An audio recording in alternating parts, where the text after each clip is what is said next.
সংবিধান আপনাকে গণভোট করার ইখতিয়ার দেয় নাই। এখন গণভোট ইটসেলফ অসাংবিধানিক, গণভোট অবৈধ। গণভোট সম্পর্কে বিএনপি আসলে বলি, ওই সময় আসলে বিএনপিকে ব্ল্যাকমেল করেছে ভাই। কথা সত্য, মনে প্রাণে বিএনপি চাইছে গণভোট না হোক। সংবিধান সংশোধন বনাম সংস্কার জটিল একটি বিষয়, এবং এই বিষয়টি নিয়ে কথা বলতে আজকে আমার সাথে স্টুডিওতে যুক্ত হয়েছেন গোলাম মাওলা রনি, সাবেক সংসদ সদস্য ও রাজনীতি বিশ্লেষক, এবং যুক্ত আছেন মাসুদ কামাল, সিনিয়র সাংবাদিক। দুজনকেই স্বাগত জানাচ্ছি, এবং দুজনেই আমার খুব পছন্দের মানুষ। আমি কথা বলতে চাই, আমি কম কথা বলতে চাই, আপনাদের কাছ থেকে জানতে চাই আজকে জুলাই বিপ্লব পরবর্তী বাংলাদেশের রাজনীতিতে এখন সবচেয়ে আলোচিত এবং বিতর্কিত বিষয় হলো সংবিধানের ভবিষ্যৎ। অনেকেই বলছে যে, মানে বিরোধী দল বলছে সংসদে যে সংবিধানের দোহাই দিয়ে বিএনপি এখন জুলাই সংস্কার পরিষদ, সংবিধান সংস্কার পরিষদ কিংবা জুলাই সনদ, এই বিষয়গুলো নিয়ে নানা রকমের টালবাহানা করছে, এবং এই নিয়ে প্রতিদিনই আমরা সংসদে এক ধরনের বিতর্ক দেখছি, এক ধরনের হট্টগোল দেখছি। কোন রকমের সমাধান কি হচ্ছে? আলোচনা শুরু করি। আমি গোলাম মাওলা রনি আপনাকে দিয়ে, মাসুদ কামাল ভাইকে দিয়ে শুরু করব। লেটেস্ট খবর আছে। ও, সর্বশেষ খবরটা অবশ্যই আমি তাইলে সেক্ষেত্রে অবশ্যই মাসুদ কামাল ভাই আপনাকে দিয়ে এই আলোচনাটা শুরু করতে চাই। সংবিধান সংশোধন বনাম সংস্কার, আজকে এই আলোচনার বিষয় রেখেছি। সংশোধন আগে নাকি সংস্কার আগে, নাকি সংবিধানই আগে? কোন বিষয়টি এখন মূল প্রাধান্যে আছে বলে আপনি মনে করেন, মাসুদ কামাল? শুনেন, একটা জিনিস হলো কি, একটা রাষ্ট্র সবসময় চলবে সংবিধানকে কেন্দ্র করে। রাষ্ট্র ডানে যাবে না বামে যাবে সেটা সে সংবিধান দেখে সিদ্ধান্ত নেবে। রাষ্ট্র এমন কিছু করবে না যার সঙ্গে নাকি সেই সংবিধানের বিরোধ তৈরি হয়। এটা হলো নিয়ম, এটা সারা দুনিয়ারই নিয়ম।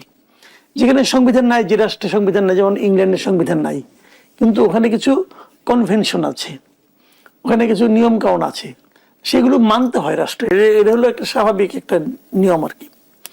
এখন ঝামেলাটা হয় কখন, আমি সেটা বলি। যেমন আমাদের এখানে কিন্তু অনেক সময়ই সংবিধান মানা হয়নি মানে এরকম, তারা হয়তো কোনো সামরিক শাসক দায়িত্ব নিল, ক্ষমতা নিল। মানে সামরিক শাসক যখন রাষ্ট্র ক্ষমতা দখল করে, তারা তো সংবিধান অনুযায়ী দখল করে না, তারা নিজেদের মতো দখল করে, গাইড জোরে করে। তো সংবিধানে নাই, তাহলে তারা কি করে, দায়িত্ব নিয়ে এসেই তারা সংবিধানটাকে স্থগিত করে দেয়, যে সাংবিধানিক সমস্ত কিছু আপাতত স্থগিত থাকবে, আমি যেটা বলবো এটি আইন। গাইড জোরে করে। তো এই গাইড জোরে এর আগেও করছে কয়েকবার। এবার যে আন্দোলনটা হলো, আন্দোলন মানে শেখ হাসিনা সরকারের যে পতনটা ঘটলো, সেই পতনটা কিন্তু সংবিধান মেনে হয়নি। কিন্তু এই পট পরিবর্তনের পর, যখন শেখ হাসিনা দেশ থেকে চলে গেলেন, পট পরিবর্তনের পর যারা দায়িত্ব নিলেন, তারা যেন কেন কোন বুদ্ধির জোরে যায় না, তারা যেন দাবি করতে থাকলেন যে আমরা একটা সাংবিধানিক সরকার। এই তারা যে একটা সাংবিধানিক সরকার, এটা প্রমাণ করতে যে তারা এমন কাজ করলেন যেগুলির প্রত্যেকটা কাজ সংবিধান লঙ্ঘন করে তারা করলেন, একটার পর একটা। এবং ওরা 18 মাস দায়িত্ব পালন করেছেন, সংবিধান লঙ্ঘন করেছেন, অসাংবিধানিক ভাবে করেছেন, কিন্তু আবার নিজেদেরকে দাবি করেছেন আমরা সাংবিধানিক সরকার। তাহলে জিনিসটা কি দাঁড়াইলো, যে আপনি মানে জিনিসটা, সংবিধানটাকে আপনি মানেন কি মানেন না, অথবা বলছেন মানি কিন্তু মানেন না, অথবা আপনার সুবিধা অনুযায়ী মানেন, আবার যেখানে সুবিধা নাই সেখানে মানেন না। আপনি কিন্তু এই কাজগুলি করছেন। এখন এইভাবে যখন আপনি কাজ করবেন, তখন এর তো একটা পরিণতি হবে, এবং সেই পরিণতিটা এখন আমরা ভোগ করছি। আপনি গণভোট করেছেন, এটা আপনি করতে পারেন না, সংবিধান আপনাকে গণভোট করার ইখতিয়ার দেয় নাই। রাষ্ট্রপতি গণভোট অধ্যাদেশ জারি করছে, রাষ্ট্রপতি গণভোট অধ্যাদেশ জারি করতেই পারে না, তাদের ইখতিয়ারের বাইরে করেছে। এখন গণভোট ইটসেলফ অসাংবিধানিক, গণভোট অবৈধ। কথা পরিষ্কার ভাই, আপনি আইন দিয়ে দেখেন কে যান, 93 সংবিধানের 93 গণভোট অধ্যাদেশের ব্যাপার আছে। অধ্যাদেশ করে আপনি গণভোট চালু করতে পারবেন না। অধ্যাদেশ করতে পারবেন সেই বিষয়ে, যে বিষয়গুলিতে 151 জনের সাপোর্ট দিয়ে আইন করা যায়। রাষ্ট্রপতির আদেশের মধ্যে একটা অধ্যাদেশ আছে, গণভোটের অধ্যাদেশটা আছে। তো গণভোট উনি অধ্যাদেশ জারি করতে পারে না, কারণ গণভোট হলো একটা সাংবিধানিক পরিবর্তন। সংবিধানের পরিবর্তন যদি আপনি করতে পারেন একটা অধ্যাদেশ দিয়া, তাহলে তো পুরো জুলাই সনদটাই তো অধ্যাদেশ দিয়ে পাস করতে পারতেন, বলেন না কেন? পারেন না উনি। আচ্ছা, এখন যদি গণভোট অবৈধ হয়, গণভোটের যে রায়, সেটাও অবৈধ। তাহলে গণভোটে কোনো গ্রহণযোগ্যতা নাই রে ভাই।